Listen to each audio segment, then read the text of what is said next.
raise the issue of what happens when a member of a school community, a pupil or a staff member, tests positive for COVID-19. And I will give you an example of what happened in a school in my constituency, but that's for illustration purposes only, because this is a national issue. But the particular school had a member of the school community who tested positive, and the person had other family members in the school.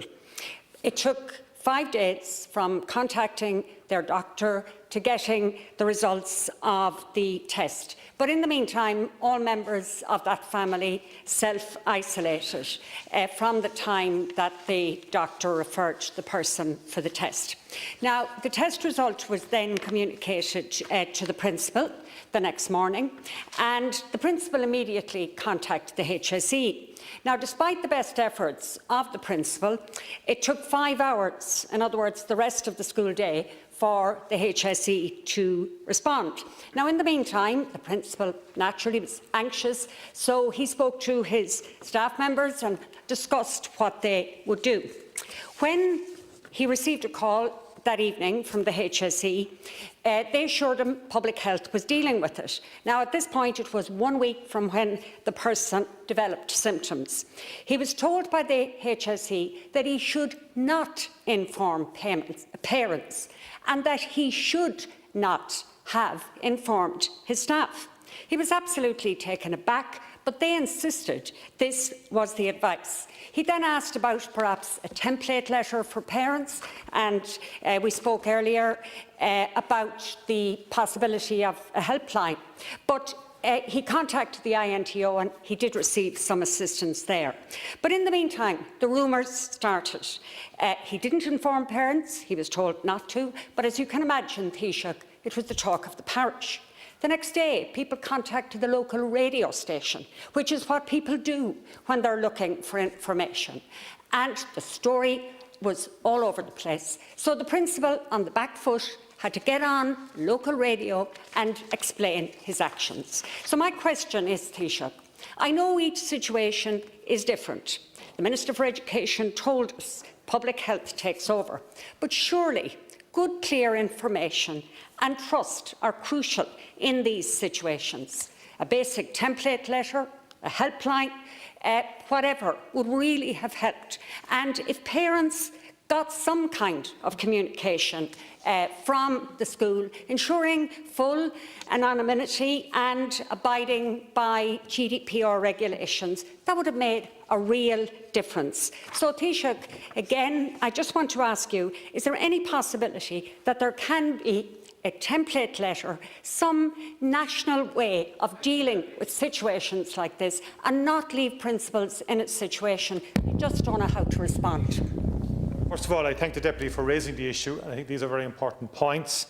I would say at the outset that you said that it took 5 days to get a test. That's not acceptable, because and I'd like that checked out, the details of that followed through, because it's not in accordance with the national average that people have to wait, not just to wait to get a test, but also from test right through. It's about 2.2 days. And 85,000 tests were done last week. There's a capacity to do 100,000 tests. So it's one of the better test systems in Europe right now. We're testing more people per population than most.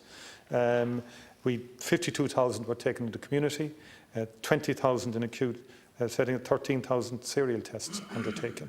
And that's a very significant amount of work, and that's ongoing. So that's why I think the delays in terms of that individual case that you raise have to be fed back into the system to make sure it doesn't happen again.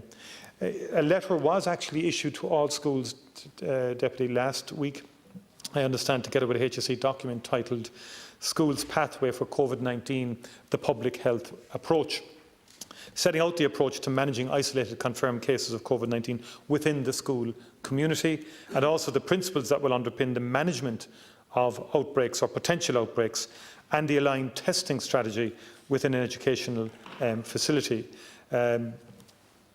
It's important to note that the response to confirmed cases or outbreaks of COVID-19 in the community or in a school is the responsibility of and will be led and managed by public health HSE. Now, they're at pains to say that all decisions as to appropriate actions following a confirmed case or outbreak will be made by their teams in the context of a full public health risk assessment. Any actions to be taken by the school, HSE will say, will be informed and guided by Public Health HSE. School management will be informed as and when such actions, such as exclusion of children or staff, partial or full closure, are deemed necessary on public health grounds. And if the school is not so informed, it has not been deemed necessary by public health.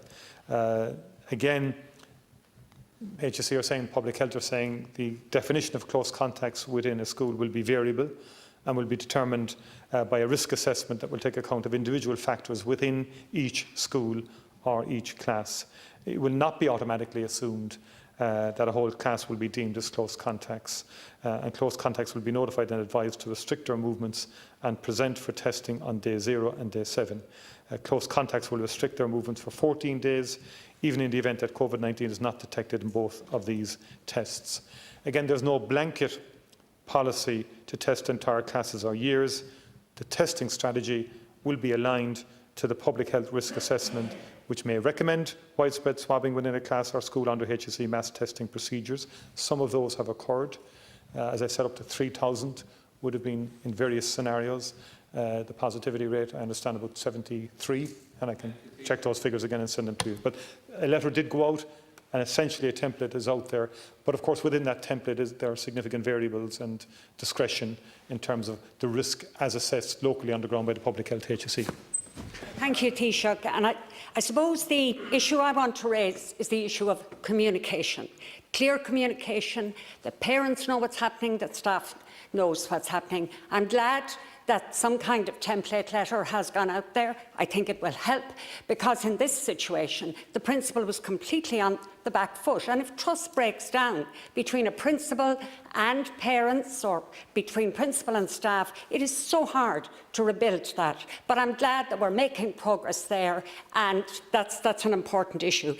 The other point I want to raise, Taoiseach, in this context, is the extra pressure on teachers. Before students arrive in the morning, right throughout the day, throughout all the breaks, and until students leave in the evening, teachers are constantly under pressure. They have to be extra vigilant, and there is simply no let-up in the day.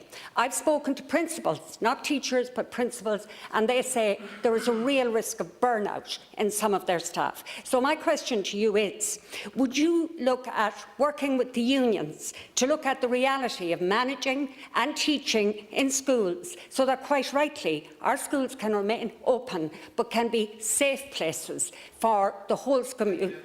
Thank you. Ceann Comhairle. And I thank the Deputy. I agree with you in terms of the need to underpin and support principals in schools as they navigate and manage an unprecedented public health pandemic. And it's to their credit, and to the credit of teachers and SNAs and all of the staff within a school, it's to their credit that they've worked extremely hard to make the reopening of schools possible, and their continued opening possible as well. And I salute and I affirm the work that they're doing in that regard. And yes, you are correct also in saying that there's additional stresses and strains that go with COVID, such as constantly, for example, urging students to avoid gathering together and making sure that all the various guidelines are being adhered to. I spoke to some teachers during the week in relation to that. It's a different school environment now than it ever was before, obviously, because of all of the public health restrictions that are there within the school, how the school is managed, broken up and so on like that. And that has to be acknowledged. But equally, I've spoken to a lot of teachers who are happy that they're back at school as well, and that the children at primary and students at post-primary are also back, because the learning environment is key to a child's chances in life. And prolonged absence from a learning environment and from school can be very detrimental to a child and to a young person's development. So we have to work and support, and the Department of Education is continuing its engagement with the partners in education, including the unions, with a view to trying to make sure we all work together to ensure that what has been a strong partnership to date continues to underpin the development of our children and students.